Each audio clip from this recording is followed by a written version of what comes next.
नमस्कार साथियों, स्वागत है आप सभी एस्पिरेंट्स का इस आइकॉनिक एस्पिरेंट्स पे। साथी कैसे हैं आप लोग? आशा करता हूं कि आप सभी अच्छे होंगे और अपने तैयारी को बहुत ही अच्छे ढंग से कर रहे होंगे। साथी आज हम जो बात करने वाले हैं यह प्रैक्टिस सेट नंबर 9 का अध्ययन करने वाले हैं। इससे पहले आपका प्रैक्टिस सेट नंबर 1 से लेकर 8 तक सारा अपलोड कर दिया गया साथी। साथ में आपका रुक्मणी पब्लिकेशन और किरण पब्लिकेशन का पूरा कंप्लीट इसी पे करवाया गया है। और आपका हिंदी और इंग्लिश जो कि लैंग्वेज पेपर का है साथी, वह भी आपको करवाया गया है। तो आप सभी से रिक्वेस्ट है कि आप लोग चैनल के प्लेलिस्ट में जाकर एक बार ज़रूर चेक किया करें।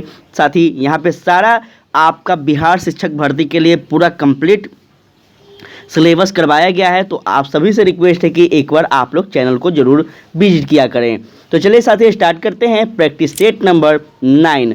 आप सभी से एक रिक्वेस्ट करना चाहेंगे साथी कि आप सभी लोग प्रयास कीजिएगा कि मेरे साथ साथ आप भी क्वेश्चन का आंसर लगाते चलें, ताकि आपका कैसा तैयारी है ये भी आपको पता चलते रहेगा। और क्लास के अंत में सभी लोग अपना अपना स्कोर को कमेंट बॉक्स में बता देंगे, ताकि हमें पता चले कि साथी जो हमारे साथी लोग हैं वो उनका तैयारी किस प्रकार से चल रहा है। तो सबसे पहला प्रश्न यहाँ पे थोड़ा सा आज का जो पीडीएफ है थोड़ा धुंधला आपको दिखेगा, तो थोड़ा इसमें कॉपरेट कर लीजिएगा, ठीक है। ध्यान दीजिएगा। क्वेश्चन पहला कह रहा है, निम्न में से किस शासक को मगध के उदय का श्रेय जाता है? जल्दी से बता दीजिए साथी। कल भी हम लोग पढ़े थे मगध के बारे में, तो जल्दी जल्दी बता दीजिए इसका राइट आंसर क्या होगा। ऑप्शन है बिंदुसार, अजातशत्रु, बिंबिसार और साथी वसुदेव। इसमें राइट आंसर क्या हो जाएगा जल्दी बता दीजिए।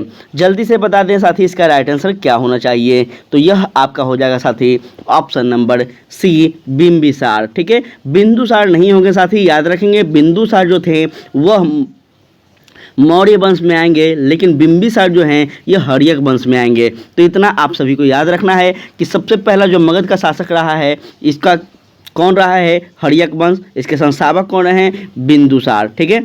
चलिए बिंबिसार। आगे हम बात करते हैं साथी, तो ध्यान देंगे। कह रहा है क्वेश्चन यहाँ पे, बिहार की स्थापना कब की गई थी? बहुत इजी क्वेश्चन है, ऐसा कोई भी विद्यार्थी नहीं होंगे जो इसका आंसर नहीं दे पाएंगे। तो जल्दी बता दीजिए कि साथी बिहार की स्थापना कब की गई थी और किस राज्य से अलग करके बिहार की मान्यता दी गई थी। जल्दी जल्दी बता दें इसका राइट आंसर क्या होगा। तो साथी इसका राइट आंसर होगा आपका 1912 ईस्वी, ठीक है। 1912 ईस्वी साथी याद रखेंगे। 22 मार्च 1912 को क्या हुआ था साथी? तो इसी दिन बंगाल प्रेसिडेंसी से क्या हुआ था? तो बिहार राज्य अलग हुआ था। चलिए बढ़ते हैं आगे। तो कह रहा है यहाँ पे आपका नेक्स्ट क्वेश्चन कि बिहार के प्रथम मुख्यमंत्री कौन थे? जल्दी बता दीजिए साथी, प्रश्न बहुत इंपॉर्टेंट है। जल्दी जल्दी बताते चलिए कि बिहार के जो प्रथम मुख्यमंत्री रहे हैं यह कौन थे? जल्दी से इसका आंसर कर दीजिए। तो यह आपका हो जाएगा साथी ऑप्शन नंबर यहाँ पे क्या होगा? तो याद रखना है श्री कृष्ण सिंह, ठीक है। कई बार हम जिक्र भी किए हैं कि श्री कृष्ण सिंह के बारे में, तो यहाँ पे आप लोग इनको ध्यान दीजिएगा। चलिए हम बात करें अगर आगे, ध्यान देंगे। कहता है मानव के दुखों के अंत के लिए अष्टगामी, ध्यान देंगे काफ़ी इंपॉर्टेंट क्वेश्चन है, अष्टगामी मार्ग का प्रतिपादन किसने किया है? बहुत इंपॉर्टेंट क्वेश्चन है और 100% आप सभी लोग इसका उत्तर दे पाएंगे। तो जल्दी से बता दीजिए साथी कि मानव के दुखों के अंत के लिए अष्टकामिक मार्ग जो था इसका प्रतिपादन किसने किया है? जल्दी बता दीजिए। क्वेश्चन आपके सामने है और ऑप्शन भी आप ही के सामने है। तो साथी यह हो जाएगा आपका option number B, Gautam Buddha ने, ठीक है। गौतम बुद्ध ने साथी मानव के दुखों के अंत के लिए अष्टगामी क्या दिए हैं? तो मार्ग दिए हैं। ये सभी को आपको पता होना चाहिए। चलिए आगे हम बढ़ते हैं, तो ध्यान दीजिएगा।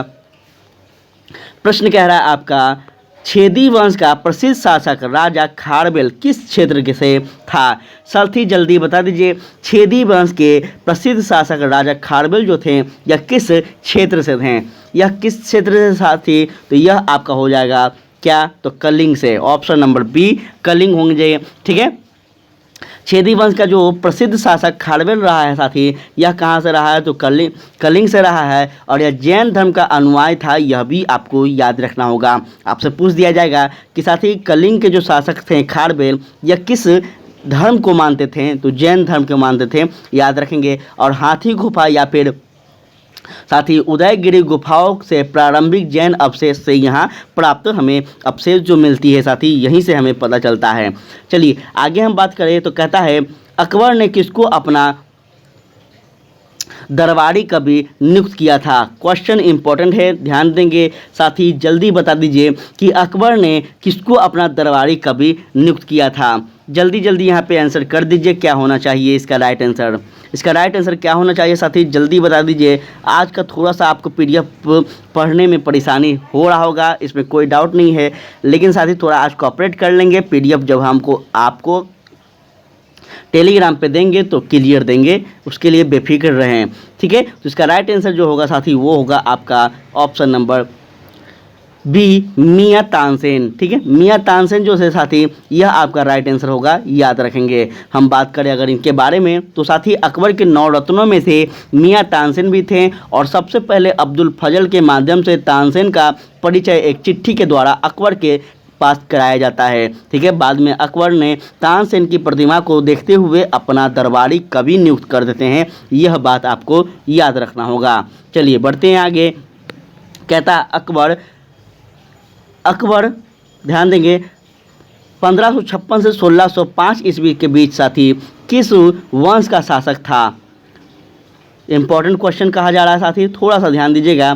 तो यहाँ पे एक प्रकार से कहा जाए तो क्वेश्चन बेवकूफ़ बनाने वाला है। अब कौन नहीं जानेगा साथी यहाँ पे कि अकबर किस वंश का था। यहाँ पे कोई ये लेवल ही नहीं प्रश्न का है, ध्यान देंगे। यह मुगल का होगा, ठीक है। सभी को पता होगा, बच्चा को पता होगा, तो ये प्रश्न ऐसा ही फालतू का था। चलिए बढ़ते हैं आगे। तो कहता है बिहार में कांग्रेस का प्रथम अधिवेशन कहाँ रखा गया था। क्वेश्चन बहुत इंपॉर्टेंट है, ध्यान दीजिएगा तो आप सभी लोग सही कर पाएंगे। साथ ही इसका राइट आंसर जो होगा वो होगा पटना। कई बार बताया है पटना के बारे में कि पटना में साथी जो बिहार के में कांग्रेस का प्रथम अधिवेशन हो रहा है यह वर्ष 1912 ईस्वी में पटना के बांकीपुर में था। कहाँ था? पटना के बांकीपुर में था। और इसी अधिवेशन की अध्यक्षता कौन करते हैं? तो RN मूलालंकर, ठीक है, मधुलंकर करते हैं। इसको आप लोग याद रखेंगे। सारा कुछ बता रहे हैं, ध्यान से रखिएगा, काफ़ी इंपॉर्टेंट बात बता रहे हैं। जयप्रकाश नारायण को कौन सी उपाधि दी गई थी? जल्दी बता दीजिए। जयप्रकाश नारायण को किस उपाधि के नाम से जाना जाता है? तो साथ ही लोकनायक के नाम से जाना जाता है, सबको पता होगा, ठीक है। लोकनायक के नाम से किनको जाना जाता है? तो जयप्रकाश नारायण को जाना जाता है। साथ ही यह आप लोग याद रखेंगे। चलिए बढ़ते हैं आगे। तो कहता है, ध्यान देंगे साथ ही, नेक्स्ट क्वेश्चन आपका कह रहा है, बहुत इंपॉर्टेंट प्रश्न है। कह रहा है किस अधिनियम के बारे में जवाहरलाल नेहरू ने कहा था कि हमें एक ऐसी कार, ध्यान देंगे साथी, हमें एक ऐसी कार दी गई है जिसमें सब ब्रेक है किंतु इंजन नहीं था। यह कथन जवाहरलाल नेहरू का साथी किस अधिनियम के बारे में बताया गया है, यह आपको बताना है। तो जल्दी से बता दीजिए साथी, यह कथन किस पे बताया गया है जवाहरलाल नेहरू के द्वारा। यह आपका हो जाएगा साथी ऑप्शन नंबर यहाँ पे डी, 1935 के अधिनियम को, ठीक है। ध्यान में रखेंगे साथी, जवाहरलाल नेहरू के द्वारा 1935 के जो अधिनियम आते हैं अंग्रेज सरकार के द्वारा, इस अधिनियम को कहा जाता है, क्या कहा जाता है कि इस अधिनियम को कहा जाता है कि हमें एक ऐसी कार दी गई है जिसमें सब ब्रेक है किंतु इंजन नहीं है। चलिए आगे हम बात करते हैं। ध्यान देने के साथ ही नेक्स्ट क्वेश्चन आपका कहता है, निम्नलिखित में से किस क्रांतिकारी को ब्रिटिश द्वारा फांसी की सज़ा दी गई थी? बहुत बार बताया गया है, तो जल्दी बता दीजिए किस क्रांतिकारी को इसमें से ब्रिटिश सरकार के द्वारा फांसी की सज़ा दी गई थी। क्वेश्चन आपके सामने है, ऑप्शन भी आपके सामने है, जल्दी बता दीजिए। तो साथी यह आपका होंगे कौन? राजगुरु। याद रखना है साथी, राजगुरु को क्या किया गया था? तो फांसी की सज़ा दी गई थी। याद कीजिए वो दिन 1929 का दिन साथी, 23 मार्च 1931 का कौन थे? तो राजगुरु थे, भगत सिंह थे और आपके बटुकेश्वर दत्त थे। 3 व्यक्ति को साथी क्या गया था? तो फांसी की सज़ा दी गई थी। इस बात को भूलना नहीं है। आगे हम बात करें तो कहता है, निम्नलिखित में से कौन भारत का पहला वायसराय था? क्वेश्चन इंपॉर्टेंट है, जल्दी बता दीजिए। हम कल ही के क्लास में बताए थे आपको कि जितने भी वायसराय हैं, जितने भी गवर्नर जनरल हैं, सबको आप लोग याद कर लीजिएगा। तो यहाँ पे साथी आपका जो इसका राइट आंसर होगा कौन होगा? तो लॉर्ड कैनिंग, ठीक है। इंपॉर्टेंट क्वेश्चन है, याद रखेंगे कि 1857 के विद्रोह के बाद साथी ब्रिटिश संसद ने भारत सरकार अधिनियम 1858 के अंतर्गत, आपको पता होना चाहिए कि कंपनी का जो शासन था वो समाप्त हो जाता है। अब डायरेक्ट क्राउन का शासन अर्थात ब्रिटेन की महारानी का शासन हो जाता है और इसी के अंतर्गत क्या होता है साथी, तो वायसराय का पद का सृजन किया जाता है, जिसमें सबसे पहला वायसराय जो थे यह आपका लॉर्ड कैनिंग हो जाएंगे। बात करें आगे तो कहता है दांडी यात्रा कितने दिन चली थी, जल्दी बता दीजिए। क्वेश्चन आपके सामने है और ऑप्शन है 10 दिन, 20 दिन, 30 दिन या फिर 24 दिन। दांडी यात्रा जो था साथी कितने दिन चली थी, जल्दी बता दें। इसका राइट आंसर जो होगा वो आपका होगा साथी 24 दिन। और यह भी याद रखना है कि दांडी यात्रा जो हुआ था यह शुरुआत कब हुआ, कई बार बताए हैं 12 मार्च 1930 को, ठीक है। कहाँ से हुआ था, तो साथी दांडी नामक एक स्थान था अहमदाबाद में, वहाँ से हुआ था और कुल 24 दिन तक यात्रा हुआ था। और इसमें सदस्य कितने थे यह आपसे अगर पूछ ले तो याद रखना है 72, कुल 72 सदस्य थे साथी गांधी जी के साथ इस यात्रा में, ठीक है। चलिए आगे हम बात करते हैं। तो कहता है किसने कहा था कि भारत की आत्मा गाँव में निवास करती है। क्वेश्चन बहुत इंपॉर्टेंट है, जल्दी से बता दीजिए। और यह सभी प्रश्न बहुत बार पढ़ा गया है। अगर आप पहले से बीपीएससी का लेवल देख रहे होंगे, बीपीएससी के प्रश्नों को देख रहे होंगे तो 100% ये सभी प्रश्न आपके सामने दोहराए गए प्रश्न लग रहा होगा। तो क्या हो जाएगा साथी, जल्दी बता दीजिए। जल्दी बता दीजिए कि भारत की आत्मा गांवों में निवास करती है, यह कथन किसका है। तो यह आपका हो जाएगा साथी महात्मा गांधी का, ठीक है। किसका हो जाएगा, महात्मा गांधी जी का कथन है, इसको आप लोग याद रखेंगे। हम बात करें नेक्स्ट क्वेश्चन पे, ध्यान दीजिएगा। क्वेश्चन यहाँ पे थोड़ा सा आपको समझना होगा, इंपॉर्टेंट है। कह रहा है एक स्कूल में एथलीट टीम के एक समूह में 21 बास्केटबॉल टीम में 26 हॉकी टीम और 29 फुटबॉल टीम है। अगर 14 हॉकी और बास्केटबॉल खेलते हैं तो 12 फुटबॉल बास्केटबॉल खेलते हैं और 15 हॉकी और फुटबॉल खेलते हैं। तो साथ ही बताएं कि 8 तीनों खेल खेलते हैं तो कितने केवल, ध्यान दीजिएगा, कितने केवल फुटबॉल खेलते हैं। क्वेश्चन काफ़ी इंपॉर्टेंट है और थोड़ा सा आपको यहाँ पे डिस्टरबेंस भी हो रहा होगा, इसलिए थोड़ा देर हम रोक देते हैं, आप अच्छे से पढ़ लीजिए। यह आपका एक मेंटल एबिलिटी वाला क्वेश्चन है जो कि आपको यह एग्ज़ाम में क्वेश्चन पेपर में देखने को मिलेगा। तो इस प्रकार से साथी आप लोग इसका आंसर को कर दीजिए। सामने है आपका 10, 21, 18 या फिर 29, क्या होना चाहिए जल्दी से बता दीजिए। इसका राइट आंसर क्या होना चाहिए, जल्दी बता दीजिए। तो यह हो जाएगा साथी आपका ऑप्शन नंबर ए। हॉकी के जो टीम होंगे साथी उसमें कितना होगा, तो हॉकी में 5, 6, 7 और 8 होगा। 5 क्या होगा, तो 5 होगा साथी आपका, एक सेकेंड, इस प्रकार से याद रखेंगे साथी, आपका ऑप्शन नंबर ए हो जाएगा। थोड़ा सा इसको आपको बनाकर देखना होगा तभी आपका यह प्रश्न सही होगा, ठीक है। चलिए आगे हम बात करते हैं। नेक्स्ट क्वेश्चन आपका कहता है 1937 में कांग्रेस के कितने राज्य में सरकारें थी, जल्दी बता दीजिए। 1937 में जो कांग्रेस की सरकार थी साथी कितने राज्यों में बना था, क्या होना चाहिए इसका राइट आंसर, जल्दी बता दीजिए। इसका राइट आंसर जो होगा साथी वो आपका हो जाएगा 5 राज्य में। कई बार बताए हैं कि 1937 में जो प्रांतीय विधानमंडल का चुनाव हुआ था साथी, इसमें कांग्रेस को 5 प्रांतों में विजय हासिल हुआ था, जिसमें मद्रास था, संयुक्त प्रांत था, मध्य प्रांत था, बिहार और उड़ीसा रहा है, ठीक है। तो इसको आप लोग याद रखेंगे, 5 राज्य या फिर 5 प्रांत। चलिए बढ़ते हैं आगे। तो कहता है यहाँ पे आपका नेक्स्ट क्वेश्चन, ध्यान दीजिएगा साथी। नेक्स्ट क्वेश्चन आपका कह रहा है, एक सेकंड थोड़ा क्लियर होने दीजिएगा।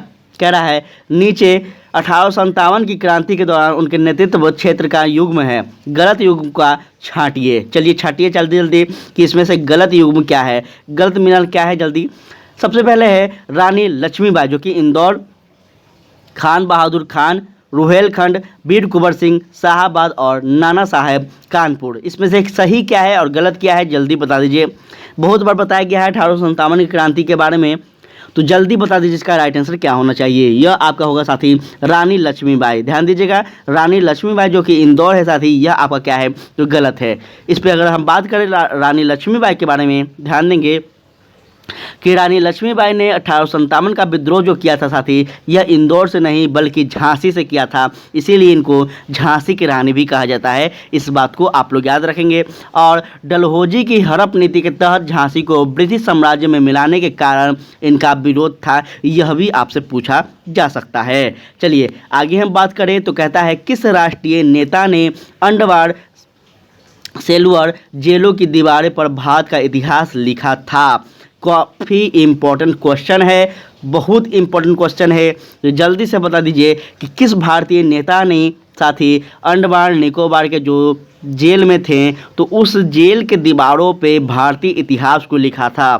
कौन थे इसमें जल्दी बता दीजिए। क्वेश्चन बहुत इम्पोर्टेंट है और लेवल बहुत हाई है। साथ ही यह आपका हो जाएंगे वीर सावरकर या फिर बीडी सावरकर। ध्यान दीजिएगा साथी, बीडी सावरकर एक राजनीतिक विचारक थे जो कि स्वतंत्रता सेनानी भी रहे हैं और इन्होंने 1857 की क्रांति को भारत का पहला स्वतंत्रता संघर्ष कहा है, यह भी आपसे पूछा जा सकता है।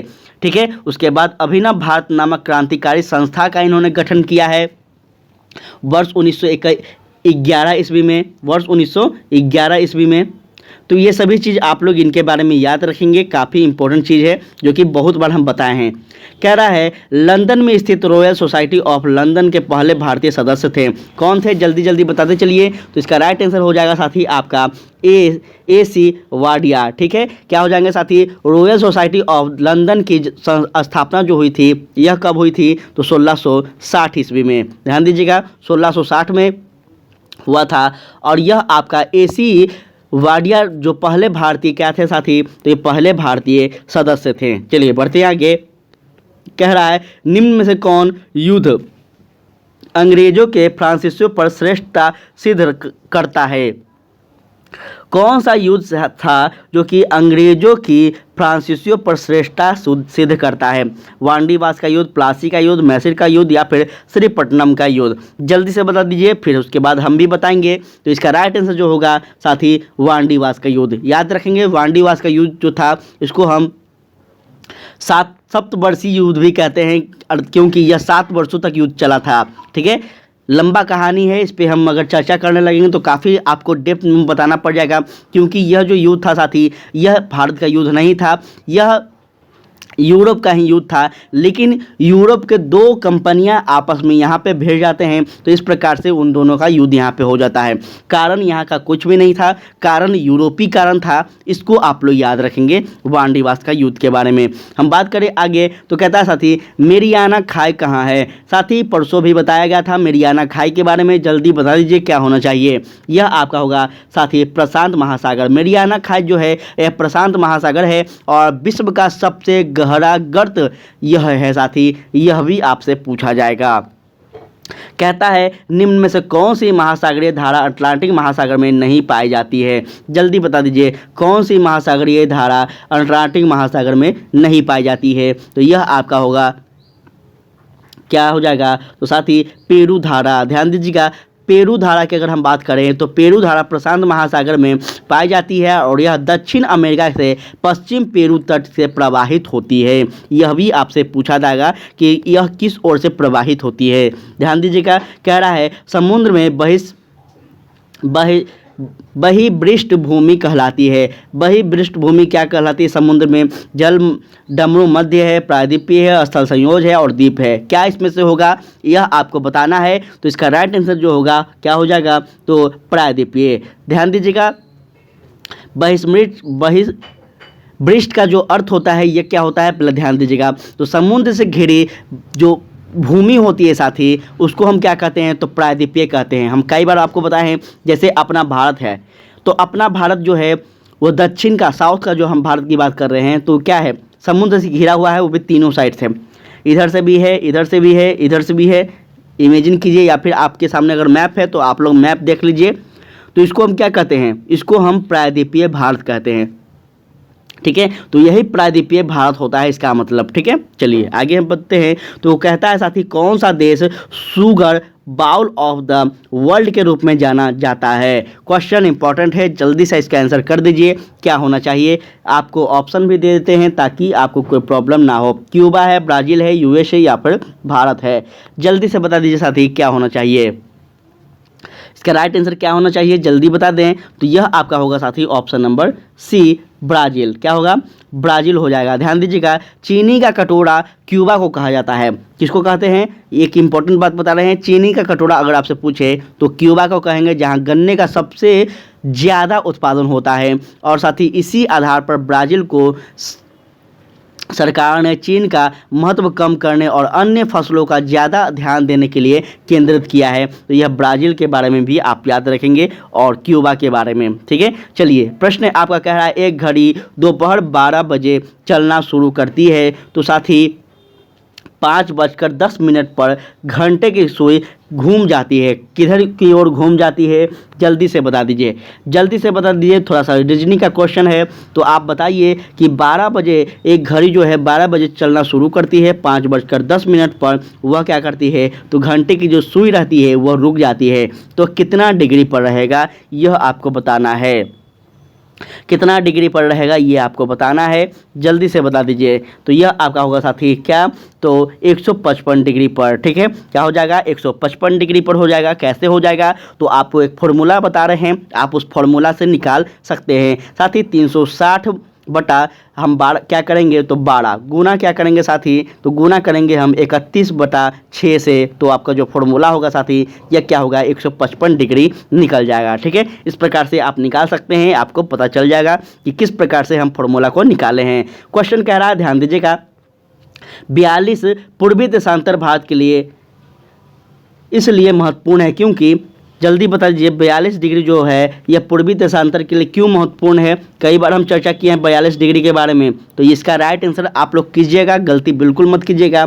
यह क्या हो जाएगा? तो यह भारतीय मानक समय का निर्धारण करता है। हम कई बार बताए हैं कि साथ ही भारत के लिए 42 डिग्री जो पूर्वी देशांतर है यह क्या है? तो यह महत्वपूर्ण है। क्यों महत्वपूर्ण है? क्योंकि भारतीय मानक समय जो कि यह निर्धारण करता है और यह ग्रीनविच समय से 5.5 घंटा साथी क्या है? तो आगे है। बहुत बार बताए हैं, तो यह सब चीज़ आप लोग बिल्कुल मत भूला कीजिए, गलती कीजिएगा फिर फंस जाइएगा। अब आपके पास मात्र 1 महीना वक्त बचा हुआ है तो थोड़ा सा आप लोग ध्यान से पढ़िए। कह रहा है, निम्नलिखित जिलों में से कौन सा भारत की अंतर्राष्ट्रीय सीमा पर स्थित है? जल्दी बताइए साथी, निम्नलिखित जिलों में से भारत कि अंतर्राष्ट्रीय सीमा पर स्थित कौन सा जिला है? यह आपका क्या हो जाएगा? तो किन्नौर हो जाएगा। ठीक है, किन्नौर कहाँ है? तो हिमाचल प्रदेश के बाहर जिलों में से किन्नौर है, लाहौर है और आपका स्पीति जिले है। ये सभी जिले हैं जो आपका सटता है। जो किन्नौर है साथी किस किस से सटता है? तो याद रखेंगे, लाहौर से सटता है और किस से सटता है?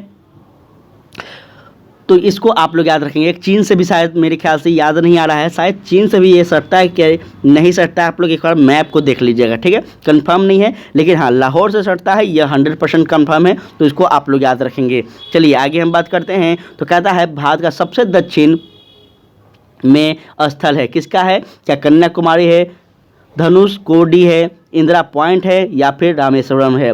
आपको याद होना चाहिए साथी कि हम भारत के बारे में बताए थे कि सबसे दक्षिणतम बिंदु कौन सा है और सबसे उत्तरी बिंदु कौन सा है। याद कीजिए, ये सब चीज़ बार बार आप लोग भूल रहे हैं तो ऐसे गड़बड़ हो जाएगा। भारत का जो सबसे दक्षिणतम बिंदु है या फिर सबसे दक्षिणतम स्थल है, इस हम कब बताए थे? तो यह आपका होगा साथी इंदिरा पॉइंट। ठीक है, क्या होगा? इंदिरा पॉइंट हो जाएगा। याद रखेंगे, यह आपका सबसे दक्षिणतम बिंदु है। और उत्तरी बिंदु आपसे पूछ दिया जाए तो याद रखना है कि इंदिरा कॉल कहते हैं इसको। क्या कहते हैं? इंदिरा कॉल कहते हैं। ठीक है, तो इस तरह से आप लोग याद रखेंगे। कहता है पश्चिमी तट के उत्तरी भाग को कहते हैं क्या? साथी पश्चिमी तट के उत्तरी भाग को हम क्या कहते हैं? तो याद आप सभी को रखना होगा, यह कोंकण तट होगा। ठीक है, हम आपको कई बार बताए हैं कि जो अपना भारत है साथी यह पश्चिमी और पूर्वी साइड में 2 भागों में बटा गया है। ठीक है, पश्चिमी तट इसको कहते हैं, पूर्वी तट इसको कहते हैं, जिसमें अलग अलग तट का अलग अलग नाम है, जिसमें कोरोमंडल तट है, कोंकण तट है, मालाबार तट है, उत्तरी तट है, पश्चिमी तट है, इस प्रकार से इसको जाना जाता है। ठीक है, जब आप डेप्थ में ज्योग्राफी को पढ़िएगा तो अच्छे ढंग से इसको आपको समझ में आ जाएगा। कहता है यहाँ पे कि नल्ला मलाई पहाड़ी किस राज्य में स्थित है। नल्ला मलाई पहाड़ी जो है साथी किस राज्य में स्थित है, तो यह आपका होगा आंध्र प्रदेश में। ठीक है, नल्ला मलाई पहाड़ी जो है साथी आंध्र प्रदेश में कर्नूल, गुंटूर और प्रकाशम करप्पा चित्तूर जिले में विस्तृत है और तेलंगाना के महबूब नगर, साथी याद रखेंगे इंपॉर्टेंट बात बता रहे हैं, तेलंगाना के महबूब नगर नलगोंडा जिले में फैला है। ठीक है, जो कि नल्ला मलाई पहाड़ी पश्चिम घाट की नीलगिरी पहाड़ी पर का पूर्वी विस्तार है। ठीक है, कहाँ है, पूर्वी विस्तार है। ठीक है, पूर्वी विस्तार की बात की जा रही है, यहाँ ध्यान दीजिएगा। चलिए आगे हम बात करें, चलिए ध्यान देंगे। नेक्स्ट क्वेश्चन आपका कहता है निम्नलिखित में से कौन सा क्षेत्र कोयला भंडार में सबसे अधिक समृद्ध है। क्वेश्चन इंपॉर्टेंट है, जल्दी से बता दीजिए कि कोयला भंडार में सबसे समृद्ध जो है यह कौन सा है। इसका राइट आंसर क्या होगा, जल्दी से बताते साथी, आप सभी से विनती है कि इसका राइट आंसर बता दीजिए।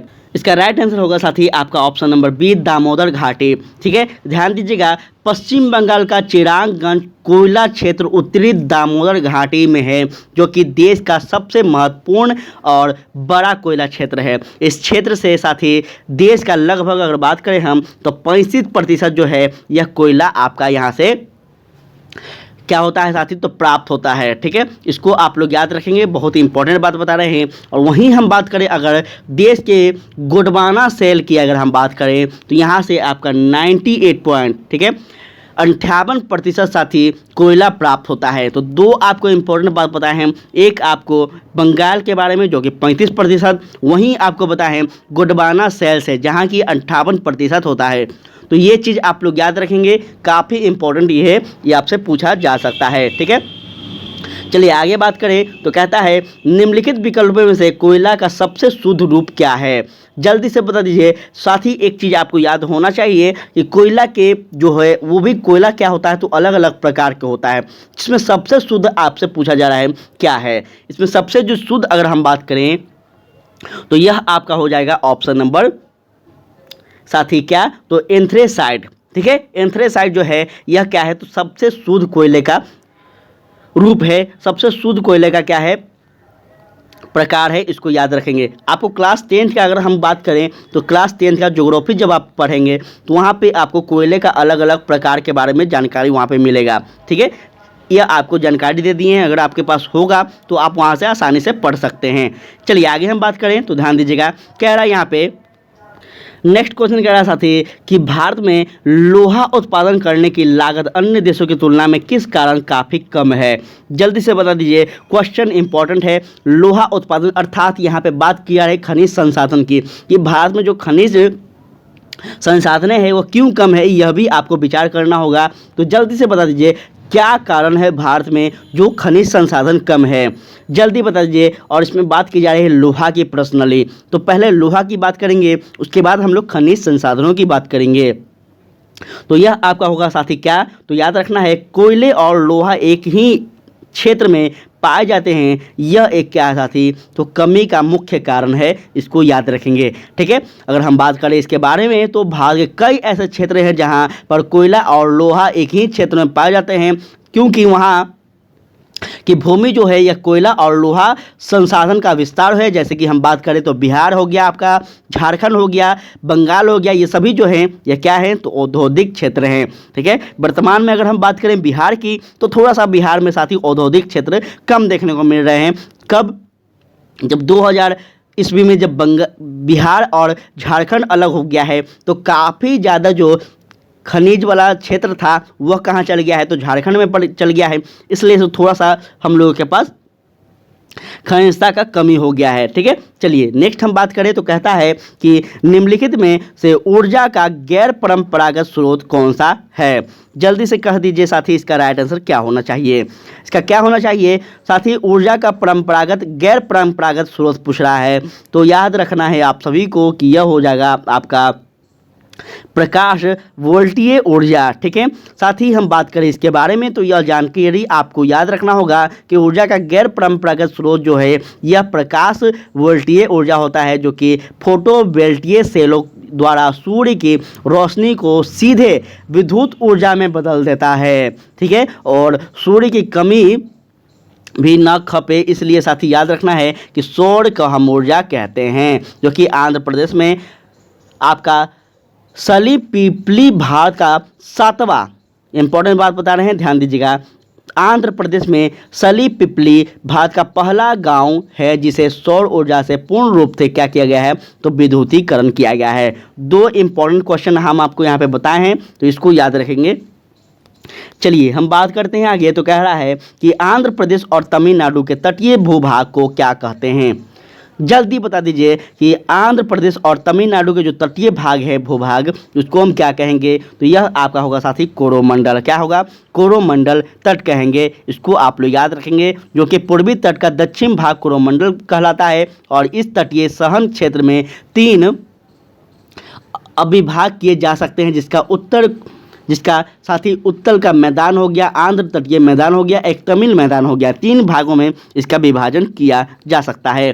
कह रहा है मुक्त उद्यम पद्धति के अंतर्गत उपभोक्ता ही तय करते हैं कि किन पदार्थों तथा सेवाओं का उत्पादन किया जाएगा और किस मात्रा में। इस संकलना को कहते हैं क्या। जल्दी से बता दीजिए, क्वेश्चन और ऑप्शन आपके सामने है। इसको क्या कहेंगे, तो इसको साथ ही हम कह देंगे आपका उपभोक्ता प्रभुत्व। उपभोक्ता का प्रभुत्व है, तभी तो उनके कहने पर उनके मार्केट का जो प्राइस है, मार्केट का जो डिमांड है वो बदलता है। तो हम क्या कहेंगे, उपभोक्ता प्रभुत्व कहेंगे। इसको आप लोग याद रखना है। चलिए हम बात करें, अगर मुद्रास्फीति का आपका बात आ गया साथी, मुद्रास्फीति काफ़ी इंपॉर्टेंट है, परसों भी हम जिक्र किए थे। तो साथ ही कह रहा है इनमें कि इनमें से कौन सा मुद्रास्फीति की समस्या को उत्पन्न करता है। क्वेश्चन और ऑप्शन दोनों आपके सामने। मुद्रास्फीति की समस्या को उत्पन्न करने वाला इसमें से कौन सा कारक है, यह बताइए पहले आप सभी लोग। तो यह आपका होगा साथी, क्या हो जाएगा, तो यह आपका होगा मुद्रा की आपूर्ति में वृद्धि, ठीक है। ध्यान दीजिएगा, वह स्थिति जिसमें साथी वस्तु के कीमत स्तर से वृद्धि करता है और मुद्रा के मूल्य में गिरावट होती है, तो साथी हम उसी क्षण को कहेंगे क्या, तो उसे मुद्रास्फीति कहेंगे। डिफाइन कर दिए हैं, उम्मीद करते हैं कि सभी को समझ में आ गया होगा मुद्रास्फीति क्या होते हैं। तो हम आगे बढ़ते हैं। कह रहा है वेट पहली बार कहाँ लागू किया गया। जल्दी बता दीजिए कि वेट जो था यह पहली बार कहाँ लागू किया गया है। तो साथ ही यह आपका जो होगा यह फ्रांस में था। क्या, फ्रांस में कब किया गया था, यह भी आपको जानकारी होना चाहिए। 10 अप्रैल साथी 1954 को, 10 अप्रैल 1954 को क्या हुआ था, तो वेट सबसे पहले आपका फ्रांस में लागू किया गया था। यह आपको जानकारी होना चाहिए। तो हम आगे बात करते हैं। तो यहाँ ध्यान दीजिएगा, कह रहा है आर्थिक नियोजन हिस्सा है, किसका है आर्थिक नियोजन, दोहरी अर्थव्यवस्था, मिश्रित अर्थव्यवस्था, सामाजिक अर्थव्यवस्था या फिर पूंजीवादी अर्थव्यवस्था। क्या होना चाहिए इसमें राइट आंसर, तो दिया, इसका राइट आंसर जो होगा वो हो जाएगा आपका समाजवादी अर्थव्यवस्था। समाजवादी अर्थव्यवस्था इसका राइट आंसर होगा। अब हम बात करेंगे समाजवादी अर्थव्यवस्था क्या होता है, पूंजीवादी अर्थव्यवस्था क्या होता है, कल भी बताए थे, फिर से एक बार रिवाइज कर देते हैं। तो साथ ही समाजवादी अर्थव्यवस्था का मतलब होता है एक ऐसे आर्थिक तंत्र जिसमें वस्तु सामाजिक स्वामित्व वाली होती हो और साथ में ही इसका व्यवस्था के उत्पादन को संसाधनों पर राज्य का नियंत्रण होता हो, ठीक है। यह हम क्या कहेंगे, तो समाजवादी कहेंगे। वहीं हम कहेंगे पूंजीवादी क्या होता है, तो पूंजीवादी व्यवस्था उसको कहेंगे जो सिर्फ पूंजीपतियों का प्रभुत्व हो, ठीक है, जो सिर्फ पूंजीपतियों का प्रभुत्व हो और इसमें सरकार का हस्तक्षेप नहीं हो।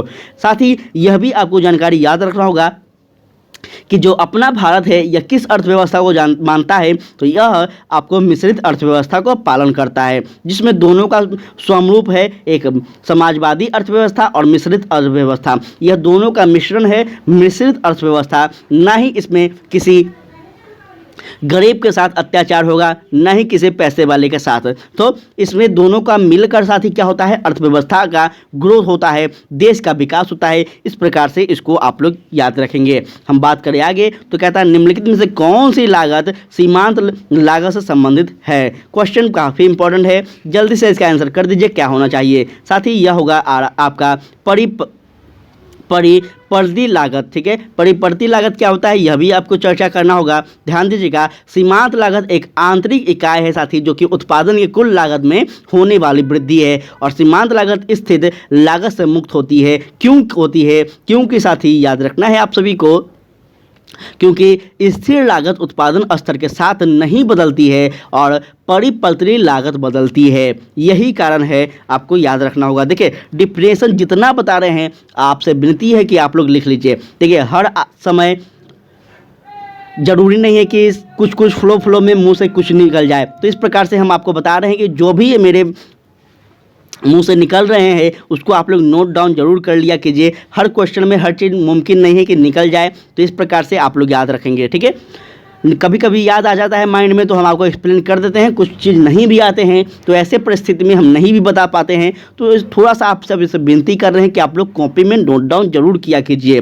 ठीक है, चलिए बढ़ते हैं आगे। तो कह रहा है, भारतीय संविधान के अनुच्छेद 79 के तहत वाक स्वतंत्रता आदि विषम कुछ अवधिकारों का संरक्षण संबंधित है। ध्यान दीजिएगा, वाक स्वतंत्रता हम बताए हैं या नहीं बताए हैं, आप लोग कमेंट बताइएगा। हम बिल्कुल बताए हैं कि अनुच्छेद 19 के तहत जो वाक स्वतंत्रता है, अर्थात बोलने की जो स्वतंत्रता दी गई है, यह दी गई है। तो किसके आधार पर दी गई है, क्या है साथी, जल्दी बता दीजिए, और किसके अंतर्गत आता है? तो ध्यान देंगे, यह आपका होगा क्या, भारतीय नागरिकों के मूल अधिकारों के अंतर्गत आता है। ठीक है, फंडामेंटल जो राइट्स है साथी, यह आपको क्या कराता है, तो यही आपको बोलने की स्वतंत्रता, प्रश्न पूछने की स्वतंत्रता है, यह आपको याद रखना होगा। और इसी स्वतंत्रता के अंतर्गत हम क्या करते हैं, किसी भी प्रकार के चीज़ को आज के समय में बोल पा रहे हैं कि सरकार गलत कर रही है, सरकार की नीति गलत है, या फिर ये है वो है, या किस स्वतंत्रता के अंतर्गत हम बोल रहे हैं, तो याद रखना है अनुच्छेद 19 के तहत। ठीक है, इस बात को आप लोग को याद रखना होगा। हम आगे बात करें तो कहता है, भारतीय संविधान का अनुच्छेद 19 उपलब्ध कराता है क्या कराता है, जल्दी बता दीजिए। 6 स्वतंत्रता, 7 स्वतंत्रता, 9 स्वतंत्रता, या फिर आपका 8 स्वतंत्रता। साथ ही हमें अनुच्छेद 19 जो है यह क्या उपलब्ध कराता है, तो ध्यान दीजिएगा, यह हमें क्या कराता है साथी, तो यह आपका होगा, एक सेकेंड साथी, थोड़ा सा यहाँ पे वेट कर लेंगे। चलिए आगे हम बात करते हैं, यह हमें क्या उपलब्ध कराता है साथी, यह हमें 6 स्वतंत्रता उपलब्ध कराता है। 6 स्वतंत्रता कौन कौन है, तो सबसे पहला आपका है साथी, इसमें वाक का मतलब बोलने या फिर भाषण देने की स्वतंत्रता। उसके बाद आपका क्या आता है, तो उसके बाद आपका आता है शांतिपूर्ण सम्मेलन करने का स्वतंत्रता, या फिर आपका तीसरा हम बात करें तो संघ बनाने की स्वतंत्रता। चौथा बात करें तो भारतीय राज्य क्षेत्र के कहीं भी घूमने की स्वतंत्रता। पांचवा हम बात करें तो भारत के किसी भी भाग में निवास करने की स्वतंत्रता। और आपका जो अंतिम छठा है साथी, कि उसमें आजीविका, व्यवसाय, वित्त, व्यापार करने की स्वतंत्रता। मतलब आपके पास जो भी स्किल है आप कर सकते हैं। प्राचीन काल में क्या था, प्राचीन काल में व्यक्ति के जन्म के आधार पर, उसके काम के आधार पर उसका जाति तय किया जाता था, हाँ या ना, जल्दी बताइए आप लोग, किया जाता था या नहीं? बिल्कुल किया जाता था, लेकिन वर्तमान में ऐसा नहीं है। यह हमें कहाँ मिलता है, तो अनुच्छेद 19 में मिलता है साथी, कि व्यक्ति को जो भी करना है कर सकते हैं, व्यक्ति को जहाँ घूमना है घूम सकते हैं, जो भी उचित हो देश के हित में वो बोल सकते हैं, प्रश्न कर सकते हैं। तो इस प्रकार की स्वतंत्रता हमें दिलाता है अनुच्छेद 19। चलिए आगे हम बात करते हैं, तो ध्यान दीजिएगा साथी, कहता है डैश का अर्थ है कि भारत का राष्ट्रपति किसी भी सार्वजनिक महत्व के मामले में संबंधित या फिर वह मुद्दा जिसमें संविधान की व्याख्या निहित हो, उसके लिए सर्वोच्च न्यायालय की सलाह ले सकता है। किस आधार पर? क्या मूल्य न्याय क्षेत्र, रीट न्याय क्षेत्र, अपीलीय न्याय क्षेत्र, या फिर सलाहकारी न्याय क्षेत्र? क्या होना चाहिए साथी, बता दीजिए। क्वेश्चन इंपॉर्टेंट है, इसका राइट आंसर क्या होगा? तो हो जाएगा साथी यह आपका ऑप्शन नंबर यहाँ पे डी, सलाहकारी न्याय क्षेत्र के अंतर्गत। ठीक है, थोड़ा सा यहाँ पे ध्यान नहीं, चलिए थोड़ा सा इस पर हम चर्चा भी कर लेते हैं कि यह सलाहकारी जो न्याय क्षेत्र है साथी क्या है। ध्यान दीजिएगा, अनुच्छेद 143 इंपॉर्टेंट चीज़ है, लिखेंगे कहीं पे कि अनुच्छेद 143 के तहत राष्ट्रपति सर्वोच्च न्यायालय के ऐसे मामलों में सलाह ले सकते हैं साथी जिसमें सार्वजनिक महत्व के मामले या फिर ऐसे मुद्दे जिसमें संविधान की व्याख्या निहित हो। ऐसे मुद्दे में साथी क्या करेंगे, तो राष्ट्रपति सर्वोच्च न्यायालय के न्यायाधीश के साथ क्या कर सकते हैं, सलाह मशवरा कर सकते हैं। यह हमें किस अनुच्छेद में प्राप्त होता है, तो अनुच्छेद 143। चलिए आगे बढ़ते हैं, तो कहता है अंडमान और निकोबार द्वीप समूह क्षेत्र उच्च न्यायालय के किस राज्य में के अंतर्गत है? जल्दी बता दीजिए, क्वेश्चन आपके सामने है, इंपॉर्टेंट प्रश्न है। इसका राइट आंसर क्या होगा साथी? तो यह आपका होगा ऑप्शन नंबर बी, पश्चिम बंगाल। ध्यान दीजिएगा, क्वेश्चन इंपॉर्टेंट है, थोड़ा इस पर हम चर्चा भी करेंगे। तो यह साथी याद रखना होगा कि कलकत्ता उच्च न्यायालय के क्षेत्र के तहत पश्चिम बंगाल और अंडमान निकोबार द्वीप समूह का क्षेत्र आता है। और भारत के कुल उच्च न्यायालय की जो अगर संख्या की बात की जाए तो यह आपका लगभग साथी 25 है। ठीक है, यह आपका 25 है, जो कि आप लोग इसको याद रखेंगे। चलिए बढ़ते हैं आगे। तो कहता है आपका, सर्वोच्च न्यायालय द्वारा संविधान का मूल ढांचा का सिद्धांत निम्नलिखित में से किस मामले में घोषित किया गया था? याद कीजिए साथी, आपको हम बताए थे बेसिक कंस्ट्रक्शन का सिद्धांत, मूल ढांचे का सिद्धांत किसने दिया था? सर्वोच्च न्यायालय। कौन सा मामला था, कौन सा केस था? तो याद रखिएगा, केशवानंद भारती बनाम केरल राज्य। ठीक है, यह केस में क्या किया गया था? तो सर्वोच्च न्यायालय के द्वारा यह बात कही गई थी, क्या कही गई थी कि संसद जो है, संसद के पास यह अधिकार नहीं होगा कि वह किसी भी तरह से मूल ढांचे को प्रभावित कर सकती है, मूल ढांचे को बदल सकती है। कब कही गई थी? तो वर्ष 1973 में। ठीक है, इम्पॉर्टेंट है, याद रखिएगा, काफ़ी इंपॉर्टेंट है। हम उम्मीद कर रहे हैं कि आप सभी को हम समझा पाएँ। देखिए, इतना डिटेल में हम आपको बता रहे हैं साथी, तो आप सभी से रिक्वेस्ट है कि थोड़ा सेशन को शेयर करते चलिए। हम लगातार बोलते रहते हैं कि आप लोग सेशन को शेयर करते चलिए साथी, लेकिन आप लोग नहीं करते हैं, यह थोड़ा सा डिमोटिवेट का बात हो जाता है। कह रहा है, शिक्षा का अधिकार अधिनियम कब लागू हुआ? बहुत इजी क्वेश्चन है, जल्दी बता दीजिए साथी, इसका राइट आंसर क्या होगा? जल्दी बता दीजिए, आप टीचर बनने वाले हैं, या जानकारी आपको पता होना चाहिए कि शिक्षा का अधिकार जो था कब लागू हुआ था। तो साथी इसका राइट आंसर आपका हो जाएगा ऑप्शन नंबर बी, 1 अप्रैल 2010 को। ठीक है, इंपॉर्टेंट बात है, यहाँ पे ध्यान दीजिएगा, थोड़ा सा यहाँ चर्चा भी करेंगे क्योंकि इंपॉर्टेंट है।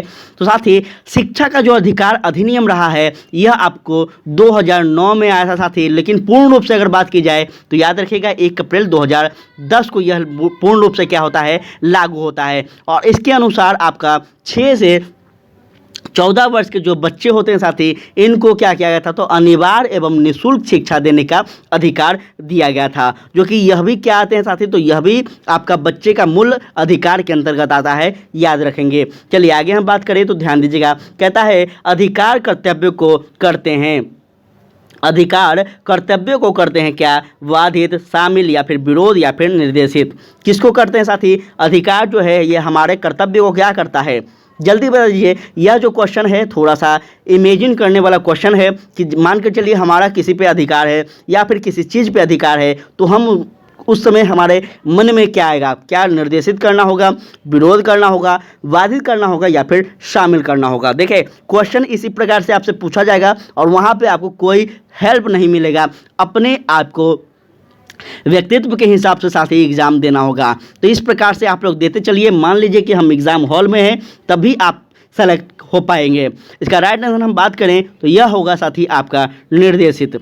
ठीक है, निर्देशित क्यों होगा इस पर भी चर्चा करेंगे। तो ध्यान दीजिएगा, हमें अपने संविधान और कानून अधिकार की सीमा में रहकर अपने कर्तव्य का पालन करना चाहिए साथी। इसलिए हम कह सकते हैं कि क्या होना चाहिए? आपका अधिकार जो है यह कर्तव्य को निर्देशित करता है। ठीक है, यह मेरा व्यक्तित्व था, आपका व्यक्तित्व शायद कुछ हो सकता है, तो आप लोग कमेंट बॉक्स में बताएंगे। क्वेश्चन कह रहा है, ध्यान दीजिएगा, मूल्य कर्तव्य को कहाँ से लिया गया है? साथी मूल्य कर्तव्य को कहाँ से लिया गया है? कल वाला सेट आप लोग देख कर आइए, वहाँ भी हम ये प्रश्न जिक्र किए हैं साथी। तो जल्दी से बता दें यह आपका राइट आंसर क्या होगा? इसका राइट आंसर होगा साथी सोवियत संघ से लिया गया है। सोवियत संघ अर्थात रूस जो था साथी, रूस के संविधान से लिया गया है। इस बात को आप लोग याद रखेंगे। ठीक है, ये इंपॉर्टेंट बात बता रहे हैं, इसको याद रखेंगे। और यह आपका साथी अनुच्छेद आपका किस में आता है? तो 51A में आता है। भाग किस में आता है? तो भाग आपका लगभग साथी 4 है। ठीक है, संविधान के भाग 4 है और अनुच्छेद 51 से इसकी चर्चा की गई है। ठीक है, चलिए बढ़ते हैं आगे। तो ध्यान दीजिएगा, कह रहा है निम्नलिखित में से किस वर्ष आतंकवाद रोकथाम अधिनियम पोटा अधिनियमित हुआ? जल्दी से बता दीजिए साथी, यह पोटा जो था कब अधिनियमित हुआ था? क्या वह 2000 ईस्वी, 2002, 2001 या फिर 3?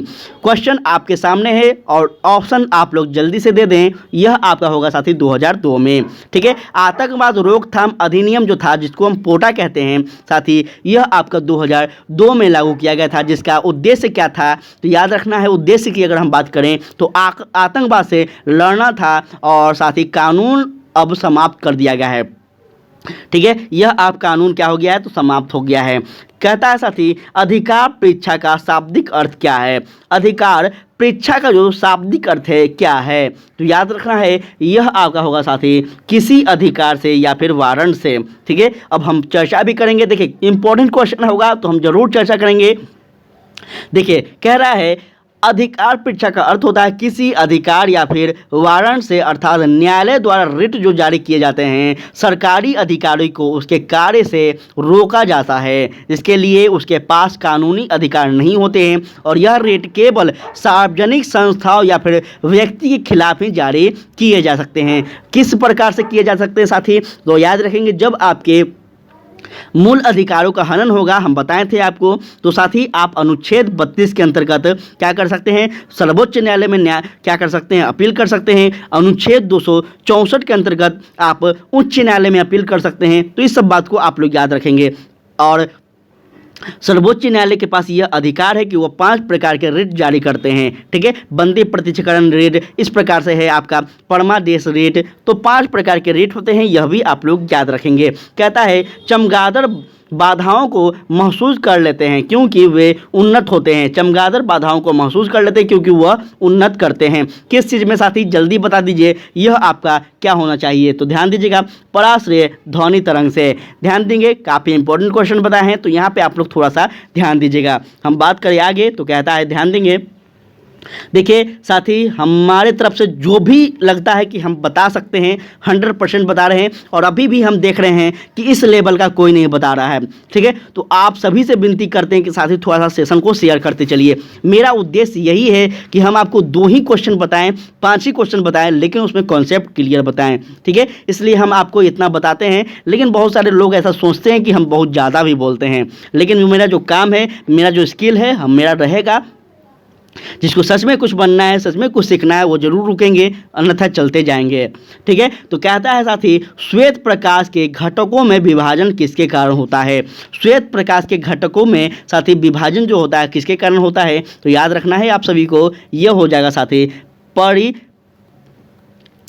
प्रकीकरण के कारण। ठीक है, प्रकीकरण के कारण होता है, थोड़ा सा ध्यान दीजिएगा, हम बात भी करेंगे इस पे। तो याद रखेंगे कि प्रकाश, श्वेत प्रकाश का 7 रंग होता है साथी, और यह आपका प्रकाश के विभाजन या फिर परिकर्ण कहलाता है। ठीक है, चलिए बढ़ते हैं आगे। तो कहता है निम्नांकित में से कौन ओमिक चालक है? अब ओमिक चालक क्या होता है, ध्यान देंगे, हम बात करें अगर ओमिक चालक की, तो क्या है, तो चांदी है। क्यों है और कैसे है, तो साथ ही ध्यान दीजिएगा कि सभी धातु ओमिक चालक होते हैं, जबकि सभी अर्धचालक तथा अवरोधक अमोमिक या फिर हम कह सकते हैं नो अमेनिक चालक भी होते हैं। आप लोगों को समझ में नहीं आया होगा, फिर से एक बार चर्चा कर रहे क्या, तो याद रखेंगे साथी, सभी धातु जो होते हैं ओमिक चालक होते हैं, याद रखिएगा। लेकिन कुछ ऐसे अर्धचालक होते हैं जिसको हम अमोमिक कहते हैं, नॉन अमोमिक कहते हैं। ठीक है, चलिए उसके बाद हम बात करें, तो कहता है क्वेश्चन आपका कि निम्न में से कौन सा अम्ल सौम्य अम्ल के नाम से जाना जाता है? जल्दी बता दीजिए साथी, सौम्य अम्ल के नाम से कौन सा अम्ल जाना जाता है? तो यहाँ पे आपका होगा साथी बोरिक अम्ल। बोरिक अम्ल जो होता है, यह आपका क्या होता है साथी, तो सौम्य अम्ल के नाम से जाना जाता है। और यह बोरिक अम्ल का आपसे पूछ दिया जाए अगर अणुसूत्र, तो याद रखेंगे H2, ध्यान दीजिएगा, H2 साथी BO2 होता है। ठीक है, ये सभी फॉर्मूला को याद रखेंगे, आप सभी से पूछा जा सकता है। कह रहा है जल का अधिकतम घनत्व होता है कितना? क्वेश्चन बहुत इंपॉर्टेंट है और कई बार बताया गया है कि जल का जो घनत्व होता है साथी, यह कितना होता है, तो 4 डिग्री सेल्सियस पर होता है। ठीक है, इसको आप लोग याद रखेंगे। चलिए आगे हम बात करें, तो कहता है डैश के बहुलीकरण द्वारा PVC प्राप्त होता है। डैश के बहुलीकरण के द्वारा PVC प्राप्त होता है। कैसे होता है, क्यों होता है और PVC क्या है, चर्चा करेंगे। लेकिन इससे पहले साथी आपको याद रखना है, यह होगा आपका विनाइल क्लोराइड। ठीक है, विनाइल क्लोराइड क्या है, ध्यान दीजिएगा, विनाइल क्लोराइड के बहुलीकरण द्वारा पॉलीबाइलिक क्लोराइड प्राप्त होते हैं और यह एक समबहुलक है जिसका प्रयोग हम पानी के पादप, रेक कोट अथवा हाथ वाले थैले आदि के लिए करते हैं। ठीक है, तो उम्मीद करते हैं कि आप सभी को सारा कॉन्सेप्ट क्लियर हो पा रहा होगा। कह रहा है मानव कंकाल तंत्र कुल कितने अस्थियों में मिलाकर बनता है, जल्दी से बता दीजिए साथी। मानव कंकाल तंत्र की बात की जा रही है तो आपके सामने ऑप्शन है, अगर इसको गलत कीजिएगा तो फिर आपका बेकार है बीपीएससी सुपर टेट देना। ठीक है, आप बच्चों को पढ़ाएंगे, बच्चों को पता रहता है कि हमारे बॉडी में कितने कंकाल तंत्र है, कितने अस्थियां हैं, तो बता दीजिए कितना होना चाहिए इसका राइट आंसर। यह आपका होगा साथी 206। ठीक है, चलिए आगे बढ़ते हैं। कह रहा है निम्नलिखित में से मानव शरीर में जल की मात्रा को संतुलित करने हेतु उत्तरदायी है कौन है? क्या हृदय है, वृक्क है, यकृत है या फिर फेफड़ा है? कौन है जल्दी बताइए। तो साथी यह आपका यकृत क्या होगा? वृक्क होगा। ठीक है, वृक्क का प्राथमिक कार्य रक्त से नाइट्रोजन युक्त अपशिष्ट पदार्थ का क्या करना है? तो बाहर निकालना है। ठीक है, याद रखेंगे इस बात को। चलिए बढ़ते हैं आगे, तो ध्यान दीजिएगा। क्वेश्चन नेक्स्ट कह रहा है आपका निम्नलिखित में से किसका अपशिष्ट पदार्थ यूरिक अम्ल है? निम्नलिखित में से किसका अपशिष्ट पदार्थ यूरिक अम्ल है? जल्दी बता दीजिए साथी, इसका राइट आंसर क्या होगा? इसका राइट आंसर होगा साथी पक्षी। ठीक है, पक्षी क्यों होगा थोड़ा सा आप लोग सोच रहे होंगे, ध्यान दीजिएगा।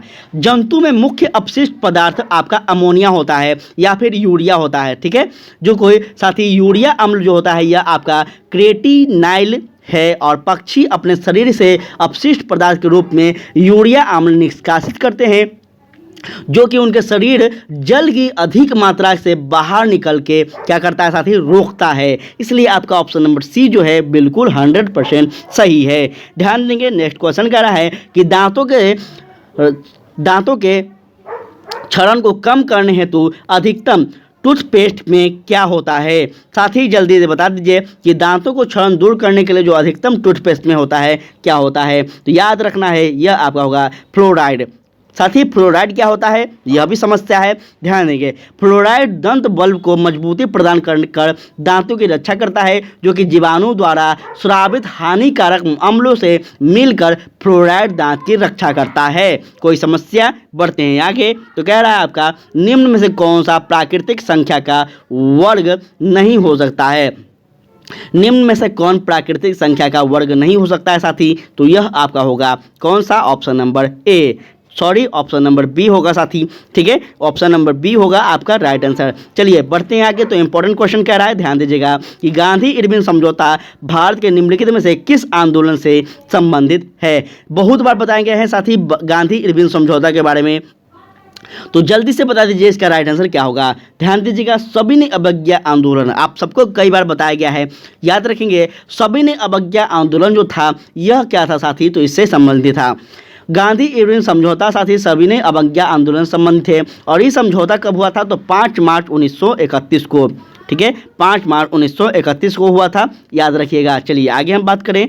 कह रहा है आपका प्रश्न यहाँ पे थोड़ा सा यहाँ पे ध्यान दीजिएगा साथी, आप सभी लोग, आप सभी से विनती कर रहे हैं कि आप लोग जल्दी जल्दी अपना आंसर को देते चलिएगा। बहुत कम समय बच गया है, देखिए देखते देखते सारा महीना बीत गया है, मात्र अब आपका कुछ महीना बचा हुआ साथी और आप अपने एग्ज़ाम को देंगे। तो थोड़ा सा आप लोग अब सीरियस हो जाइए। हम भी आपके एग्ज़ाम को लेकर काफ़ी सीरियस हैं। लगातार हम कोशिश कर रहे हैं कि 2 क्लास हम ले पाएँ, थोड़ा सा अकेले हैं इसलिए थोड़ा सा परेशान हो जाते हैं, लेकिन नियंत्रण हम आपके लिए काम करते रहेंगे, याद रखेंगे साथी। तो यह आपका क्वेश्चन कह रहा है, एक सेकेंड, चलिए यहाँ पढ़ते हैं साथी। यहाँ पे क्वेश्चन है निम्नलिखित में से किसने एक नीति तैयार की जिसमें डॉक्ट्रिन ऑफ लेम के नाम से जाना गया? जल्दी बता दीजिए इसका राइट आंसर क्या होगा? जल्दी बताइए साथी इसका राइट आंसर क्या होगा। क्वेश्चन आपके सामने है, किसने एक नीति तैयार की जिसे डॉक्ट्रिन ऑफ लेम के नाम से जाना गया है? तो यह आपका होगा ऑप्शन नंबर साथी ए, लॉर्ड डलहौजी। ठीक है, ड्राफ्टिंग ऑफ लेम का मतलब हम बात करें तो याद रखेंगे व्यक्तिगत का सिद्धांत होता है, जो कि लॉर्ड डलहौजी का यह सिद्धांत था, यह नीति था। ठीक है, बढ़ते हैं आगे। तो कह रहा है स्वराज शब्द का प्रयोग सबसे पहले दादा भाई नौरोजी ने डैश में किया था। कहाँ किया था, जल्दी बता दीजिए कहाँ किया था साथी। तो यह आपका होगा ऑप्शन नंबर बी 1906 में कलकत्ता में किया था। ठीक है, स्वराज शब्द का पहली बार दादा भाई नौरोजी ने 1906 वर्ष में कलकत्ता में आयोजित कांग्रेस अधिवेशन में किया था। इसको आप लोग याद रखेंगे।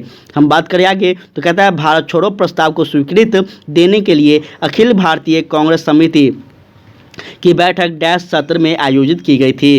कहाँ की गई थी, कैसे की गई थी, सब पे चर्चा करेंगे। पहले इसका राइट आंसर क्या होगा ये बताइए आप सभी लोग। तो यह आपका होगा साथी ऑप्शन नंबर सी, बॉम्बे में। ठीक है, याद रखेंगे साथी कि अखिल भारतीय कांग्रेस समिति, जो कि हम AICC भी इसको कहते हैं। ठीक है, इसको याद रखेंगे।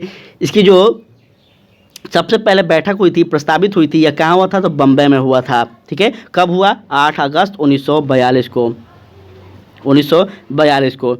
ठीक है, चलिए आगे हम बात करते हैं। तो कहता है किसका कथन है, यदि कोई शासकीय निदेशक तत्व की अवहेलना करता है तो निश्चित रूप से इसके लिए उसे जनता के लिए उत्तरदायी होना पड़ेगा। किसका कथन है, जवाहरलाल नेहरू है, महात्मा गांधी है, अंबेडकर हैं और आपका राजेंद्र प्रसाद हैं। साथ ही यह आपका हो जाएंगे ऑप्शन नंबर क्या, तो BR अम्बेडकर। ठीक है, BR अम्बेडकर का यह कथन था, काफ़ी इंपॉर्टेंट है, इनको याद रखेंगे। हम बात करें आगे तो याद रखेंगे। साथ ही कह रहा है यहाँ पे छूट गया है, 1857 के विद्रोह के दौरान लखनऊ का शासक कौन था। 1857 के विद्रोह के साथ समय लखनऊ का जो शासक थे कौन थे, बता दीजिए आप सभी लोग। तो ये हो जाएंगे आपका साथ क्या, यह आपका हो जाएंगे बेगम हजरत महल, जो कि बहुत ही बहादुरी के साथ यह भी क्या करते हैं, तो अंग्रेज़ों के साथ युद्ध करते हैं साथी। और बहुत इंपॉर्टेंट इनका है, कहीं ना कहीं 1857 का विद्रोह में इनका भी अथी रहता है एक। ठीक है, चलिए आगे हम बात करते हैं। तो कहता है ध्यान दीजिएगा, निम्नलिखित में से किसने 1947 में भारत और पाकिस्तान के बीच अंतर्राष्ट्रीय सीमा के सीमा करने के लिए गठित 2 सीमा आयोग का नेतृत्व किया था। जल्दी बता दीजिए यह कौन था साथी। तो यह आपका हो जाएगा, क्या हो जाएगा, तो सीरियल रेड क्लिफ। ठीक है, सीरियस रेड क्लिफ था साथी, और इसी के नाम पर रेड क्लिफ जो आपका मार्ग है साथी, रेड क्लिफ, वह क्या पड़ा है, इसी के नाम पे पड़ा है। ठीक है, थोड़ा सा इस पर हम चर्चा भी कर लेते हैं ताकि आपको कोई समस्या ना हो। तो ध्यान दीजिएगा आप सभी लोग यहाँ पे कि साथ ही रेड क्लिफ रेखा जो है, यह रेड क्लिफ रेखा कहाँ से है, तो गुजरात के कच्छ के रण से होते हुए जम्मू और कश्मीर में में अंतर्राष्ट्रीय सीमा तक फैलती है, जो कि भारत और पाकिस्तान को 2 अलग अलग देशों में विभाजित करती है। यह किसके नाम पे है, तो सिरिल रेड क्लिफ के नाम पे ही रेड क्लिफ रेखा पड़ा है। यह आपसे पूछ दिया जाएगा, याद रखेंगे। कह रहा है वर्ष 1940 में विनोबा भावे ने व्यक्तिगत सत्याग्रह कहाँ से आरंभ किया था। यह कहाँ कहे थे साथी, तो याद रखना है, यह आपका होगा पवनार, जो कि महाराष्ट्र में है।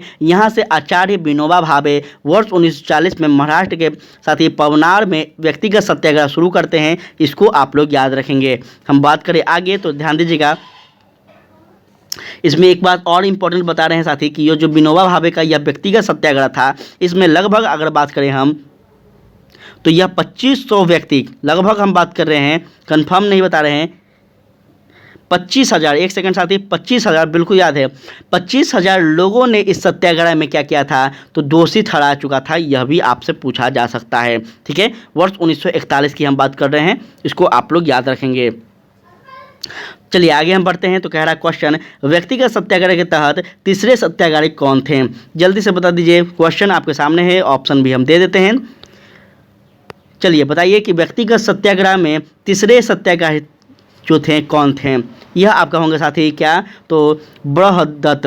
ठीक है, बृहदत्त हो जाएंगे, याद रखेंगे, जो कि 17 अक्टूबर 1940 को बड़ौदा के निकट पनवाड़ ग्राम में शुरू हुआ था। और इसके प्रथम सत्याग्रही विनोबा भावे थे, दूसरे सत्याग्रही आपके जवाहरलाल नेहरू थे और तीसरे आपके बृहदत्त थे। ठीक है, उसके बाद आपका क्वेश्चन कह रहा है कि भारत के निम्नलिखित क्षेत्रों में से ग्रेट इंडियन हॉर्नबिल के ने अपने प्राकृतिक आवास में पाए जाने की सबसे अधिक संभावना कहाँ है। साथ ही इसका क्या हो जाएगा आपका राइट आंसर, जल्दी बता दीजिए। तो यह आपका हो जाएगा ऑप्शन नंबर साथ ही पश्चिमी घाट। ठीक है, हम थोड़ा चर्चा भी करेंगे इस पे। तो याद रखेंगे ग्रेट इंडियन हॉर्नबिल जो है साथ ही यह अपने प्राकृतिक आवास में पाए जाने की सबसे अधिक संभावना भारत के पश्चिमी घाट में है और इसका वैज्ञानिक नाम जो है यह आपको याद रखना होगा ब्यूटोस बिकोरिनिस था। ठीक है, क्या था? ब्यूटोस बिकोरिनिस था, जो कि ग्रेट हॉर्नबिल अधिकांश नेपाल, दक्षिण भारत, दक्षिण पूर्व Asia, Sumatra, Thailand, Burma, Malayalam ये सभी में है। और कुल इसकी अगर हम बात करें तो विश्व में कुल इसकी 54 प्रजाति पाई गई है। ठीक है, इतना डेप्थ में हम बताने के 100% कोशिश कर रहे हैं कि देखिए कोई भी क्वेश्चन पूछेगा इस पर आपको लगा देना है, साथ ही गोला भर देना है। कहता है आप घड़ियाल को उसके प्राकृतिक आवास में देखना चाहते हैं तो निम्नलिखित में से किस स्थान पर जाना सही होगा? जल्दी से बता दीजिए, घड़ियाल को आप उसके प्राकृतिक आवास में देखना चाहते हैं तो कहाँ जाना उचित होगा? साथ ही चंबल नदी के, याद रखना है भारत के घड़ियाल का प्राकृतिक आवास जो है ये चंबल नदी में है, यह आपको जानकारी होना चाहिए। कह रहा है साथ ही यहाँ पे एम स्ट्रिप्स शब्द कभी कभी समाचारों में किस संदर्भ में देखा जाता है? एम स्ट्रिप्स जो है यह साथी किस शब्द में देखा जाता है, यह आपसे किस संदर्भ में देखा जाता है, यह आपसे पूछा जा रहा है। जल्दी बता दीजिए, यह आपका होगा साथी क्या? तो बाघ अभ्यारण्य का रख रखाव। ठीक है, एम स्ट्रिप का पूर्ण रूप होता है साथी monetary system for tiger and tigers incentive. साथ ही इसको याद रखना है प्रोटेक्शन एंड इकोलॉजी स्टेटस, पूरा हम बता दिए हैं, ये आप लोग इसको याद रखेंगे।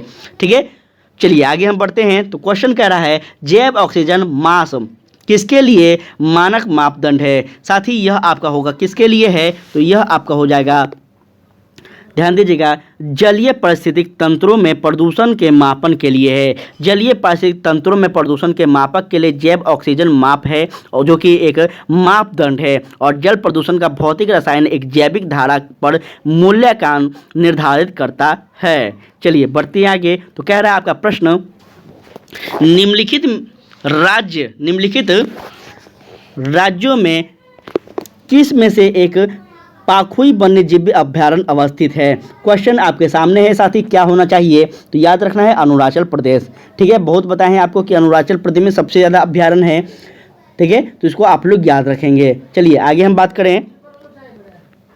कहता है विक्रमशिला गंगटेकिक डॉल्फिन अभ्यारण्य बिहार के किस जिले में अवस्थित है? तो यह आपका होगा साथी क्या? ध्यान दीजिएगा, भागलपुर में। ठीक है, विक्रमशिला गंगटेकिक डॉल्फिन अभ्यारण्य भागलपुर में है और इस अभ्यारण्य का विस्तार सुल्तानगंज से कहलगांव तक 60 किलोमीटर में फैला हुआ है।